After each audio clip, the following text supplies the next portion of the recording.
मैं प्रशांत। आज मैं आपको बैक सेशन में सेकंड मेथड पढ़ाने जा रहा हूँ। इसका नाम है क्रमागत शेष विधि। इसको इंग्लिश में बोलते हैं डिमिनिशिंग बैलेंस मेथड। ठीक है, इसके 3 नाम होते हैं। पहला तो क्रमागत, दूसरा घटती हुई, तीसरा अपलिखित। अगर प्रश्न में इन तीनों में से कोई भी आ जाए तो आप जान जाएंगे कौन सा मेथड है, सेकंड मेथड। तो इसमें होता क्या है, इसमें संपत्ति का मूल्य कभी शून्य नहीं होता। ठीक है, तो ये सब पहले बाद में बताऊँ। मैं सबसे पहले बताने जा रहा हूँ क्रमागत होता क्या है, ये विधि में है क्या। तो सुनिए, इस विधि में जो ह्रास लगाया जाता है वो संपत्ति के पहले लागत मूल्य पर लगाया जाता है, फिर आने वाले प्रारंभिक शेष में, यानी कि आने वाले सालों में जो प्रारंभिक शेष आएगा उस पर लगाया जाएगा। ठीक है, तो सबसे पहले आपको समझना है, इस विधि में ह्रास संपत्ति के लागत मूल्य पर लगाया जाएगा, फिर आने वाले प्रारंभिक शेष यानी कि बैलेंस बीडी पे लगाया जाएगा। इसमें ह्रास की राशि प्रतिवर्ष कम होती जाती है। ठीक है, और इसमें क्या लिखा है, इसमें संपत्ति का मूल्य कभी भी शून्य नहीं होता। और इस विधि को कंपनी आयकर अधिनियम के द्वारा मान्यता प्राप्त है। यही एक ऐसी विधि है जो सबसे ज़्यादा व्यापार में इसका प्रयोग होता है, क्योंकि इसको कंपनी आयकर अधिनियम द्वारा मान्यता प्राप्त है। इसमें कभी भी संपत्ति का मूल्य शून्य नहीं होगा। ठीक है, तो आपको फिर से बता देना इसमें है क्या क्रमागत वाली में। इसमें क्रमागत शेष विधि किसे कहते हैं। इस विधि में ह्रास संपत्ति के लागत मूल्य पर लगाया जाता है तथा आने वाले वर्षों के प्रारंभिक शेष पर लगाया जाता है। इसमें संपत्ति का मूल्य कभी भी शून्य नहीं होता और इसमें ह्रास की राशि प्रतिवर्ष घटती रहती है।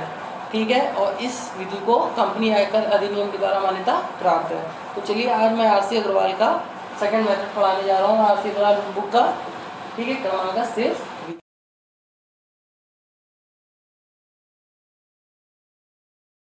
बुक का सेकंड मेथड पढ़ाने जा रहा हूँ। ठीक है, कौन सा मेथड।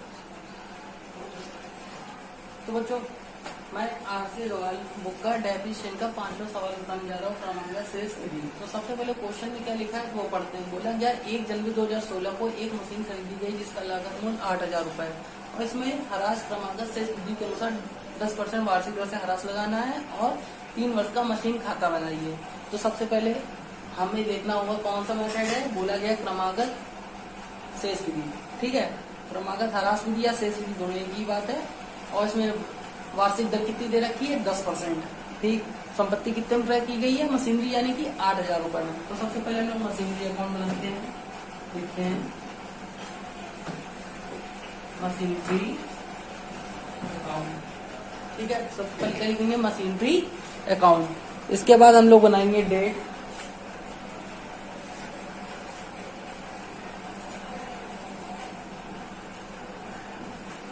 पर्टिकुलर्स, अमाउंट, डेट,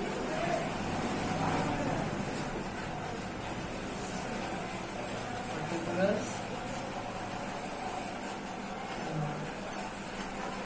ये अलग कॉलम डेबिट का होता है, ये वाला क्रेडिट का। तो अब सबसे पहले संपत्ति खरीदते तो एंट्री क्या होती है, machinery account debit to bank account. ठीक है, तो यहाँ लिखेंगे कब खरीदी गई, 2016 में, और जनवरी 1, कितनी है, टू बैंक अकाउंट कितनी, 8,000।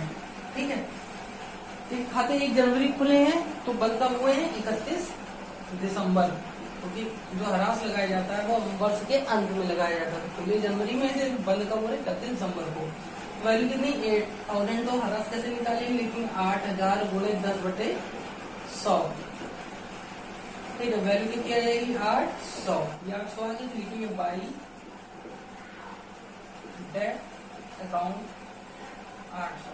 अब देखिए वैल्यू किधर की कम है, जाहिर सी बात, इधर 8,000 उधर 800 है, क्रेडिट साइड की। इधर की वैल्यू कम होती है, उधर बैलेंस शीट जाता है, तो बाई साइड जाएगा, लेकिन बाई बैलेंस सीडी वैल्यू कितनी आ जाएगी। इसके लिए हमें 8,000 में 800 लेस करना होगा, तो आएगा 7200। इसका टोटल कर देंगे।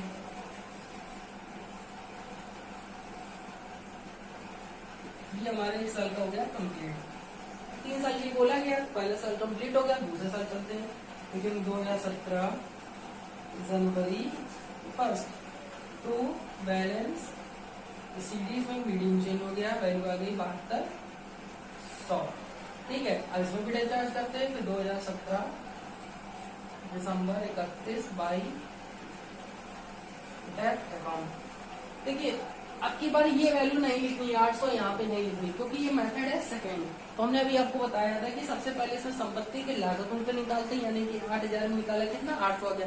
फिर आने वाले सालों के प्रारंभिक शेष पर, तो प्रारंभिक शेष को बोलते हैं बैलेंस बीडी, यानी कि इसमें टू बैलेंस बीडी कितना 7200, इस पे निकालेंगे 10%, लिखेंगे 7200 इंटू 10/100, वैल्यू आ जाएगी 720 रुपए। कितना आ जाएगा 720, ये वैल्यू यहाँ पे लिखी जाएगी। फिर से समझ लीजिए, इसमें जो मेथड है इसमें सबसे पहले संपत्ति के लागत मूल्य पर फिर आने वाले प्रारंभिक शेष यानी कि बैलेंस बीडी पे टैक्स चार्ज किया जाता है। ठीक है, तो इसको हम रफ कर देते हैं, ये वैल्यू यहाँ पे लिखा 720। अब देखते हैं 7200 में 7200 डेबिट का और क्रेडिट का 720, वैल्यू कम किसकी क्रेडिट साइड की, तो लिखेंगे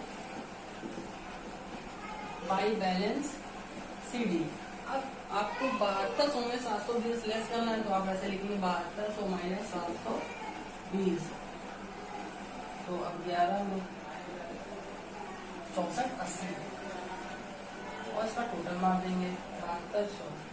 एक चीज आप ध्यान रखिएगा, जो भी कैलकुलेशन आप करें वो आज से ही करें, कैलकुलेटर का यूज बिल्कुल मत करें। ठीक है, क्योंकि आपकी आदत तो कैलकुलेटर की पड़ जाएगी, जिससे आपको एग्जाम टाइम में दिक्कत होगी। तो यहाँ लिखेंगे टू बैलेंस बीडी, इस सीडी किस में चेंज हो गया बीडी में। फिर कितना आ जाएगा 6480।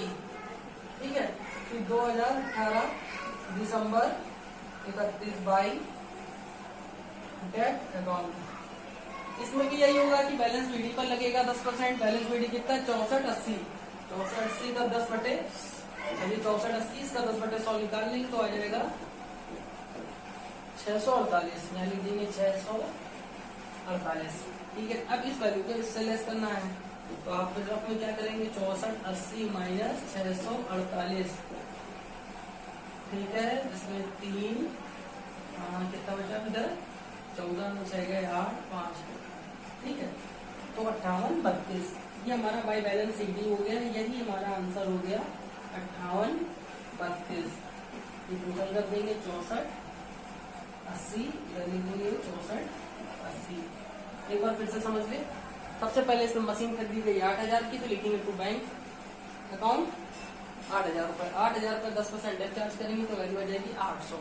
फिर इसकी बैलेंस सीडी निकल के आई 7200 ही।